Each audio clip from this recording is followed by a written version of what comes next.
All right, let's kick it off with this story tonight. The International Relations Minister, Naledi Pandor, has been calling on the United Nations to urgently lead a peace process. This is to end the Israel-Hamas war. Over 11,000 people have died following a surprise attack on Israel by Hamas fighters exactly a month ago. Pandor earlier this evening telling members of parliament that Palestinians have faced violence for decades. She wants the International Criminal Court to now act on this issue. And of course, this is a story that our reporter, our senior politics reporter, Ziyanda Ngcobo, has been tracking for us throughout the afternoon. Ziyanda, the minister, of course, when given the opportunity this afternoon, just in that cluster meeting before parliament, she really emphasized what has been the South African position, but again stating, at least for the record, with MPs, why South Africa has taken the position it has on this Israel-Hamas conflict. Definitely, and I think South Africa has been very clear on any and every international platform this year in particular that the UN Security Council is up for reform to include more African voices, which is why they're saying this issue of the international law instruments being used, cherry picking really on issues of human rights needs to be dealt with. South Africa has been very clear that this government supports the freeing two-state solution and that it's showing solidarity with the people of Palestine. And I wonder if that bites us really, because let's listen to what the minister had to say earlier.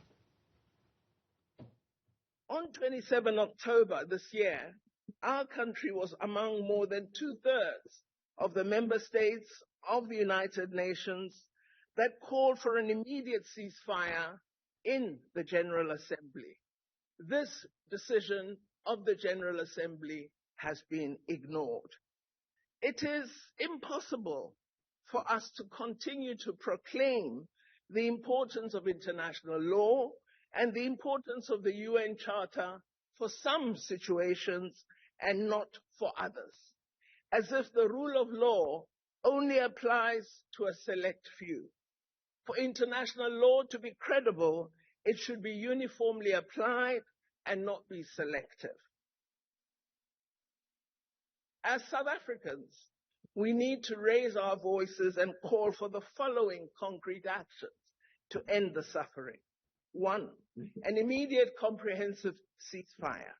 2, the opening of humanitarian corridors so that aid and other basic services reach all in need. 3, all parties to exercise restraint and to desist from fueling this patently unjust war and human suffering, including by seizing the supplying of weapons to the various parties. 4, the release of all civilian hostages.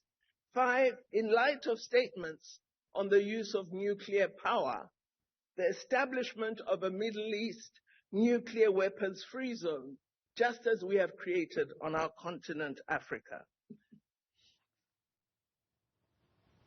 Ziyanda, we haven't seen unanimity on what South Africa's position should be, especially in a space like the National Council of Provinces, which represents MPs. Yes. We'll get to that a little bit later. On this issue of reform, it's a big one, and I think South Africa's foreign policy has for a long time been calling for this reform. Are we clear, though, on what we mean by reform? And is it reform solely around the United Nations Security Council, or is it the UN as a whole? It's mainly the UN Security Council, and it's tied into a general sense from the global south that multilateral systems are being used, willy-nilly. And in fact, I want to quote the minister because she says, Israel can use tools available in international law, and that the notion that Israel is justified in defending itself militarily cannot be used erroneously. And it goes back to even the pressure that we as South Africa have faced from the time of the Ukraine and Russia war, and even the geopoliticization of trade instruments.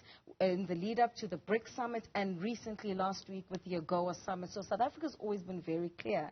And this is why it was interesting then to see the debates in Parliament and the difference of the political parties insofar as what should happen in the way in which the International Relations Department acts. So for an example, yesterday we saw the minister lashing out towards the Israeli ambassador to South Africa. Some have been calling for him to be expelled from the country as a form of solidarity with the people of Palestine. But others have argued, and in particular the minister herself has said, that any action that you take needs to be impactful and not on the basis of what one or the other side believes. So the EFF today quite clear that the Israeli ambassador to South Africa must be expelled, and says for once he hopes that South Africa will be on the right side of history. Let's hear what Ndlozi had to say.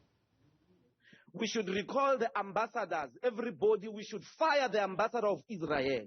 We can't be friends with Israel until they establish a society in compliance with international law on one hand, and they recognize the right of Palestinians to coexist. I wish for once in our lives we can be on the right side of history. Are we seeing political parties take absolutist positions? So either, it's either the Israeli ambassador is expelled or he stays, because there has been quite a bit of a public debate around this. Just this past week, we saw what happened with the DA and Khaled Kachalia over the comments he made about Israel. So it's clear that this is something that political parties feel very strongly about.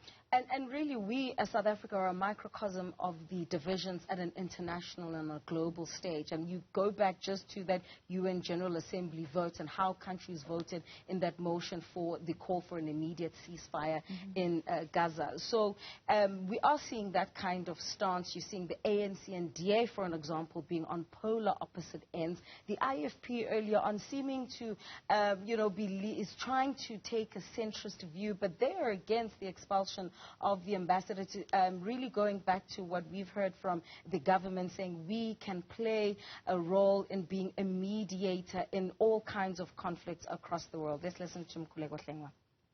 As the IFP, we want to caution the South African government that isolationism in a time of war is not a solution.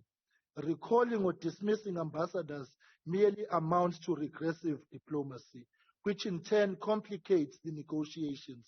If South Africa is truly to be a trusted mediator, committed to reaching a negotiated peace, all parties to the conflict must be treated in the same way. Well, certainly looking at some of these responses from political parties, Ziyanda, we go back to the multi-party charter that was signed just, in the last couple of months, and what certain political parties that are part of that charter, it would include the DA and the IFP for the interests of this particular point. They have said that they're going to try and support each other as much as possible. Yes. When it comes to matters, whether it's in the National Assembly, local, provincial government, wherever they can, they'll try to work together. Do you think that that kind of coalescing of the multi-party charter has any bearing on how we're seeing parties then take on this issue of Israel and Hamas?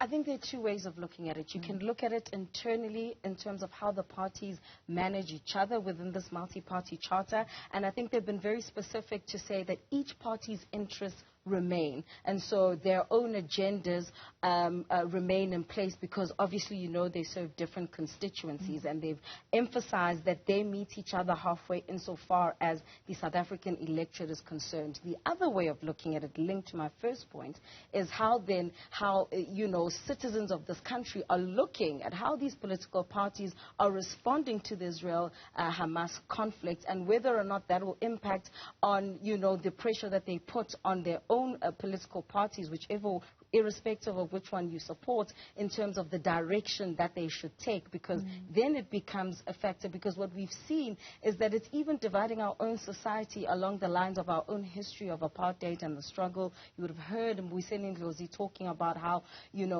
may define Hamas as a terrorist organization, but this is the same label that was given to Nelson Mandela. And you would have heard the Democratic Alliance also trying to somewhat find a balance, but we've seen what's happened internally with within the party. So then the other layer is what happens internally within these parties, as we've seen with Galib Kachalia and him now being a backbencher in Parliament. So they are very there's many layers in terms of looking at it, and I'm sure, quite certain that the electorate is watching closely how each party reacts. Really interesting how foreign policy has become so front and center of some of the key conversations that we've had throughout this year.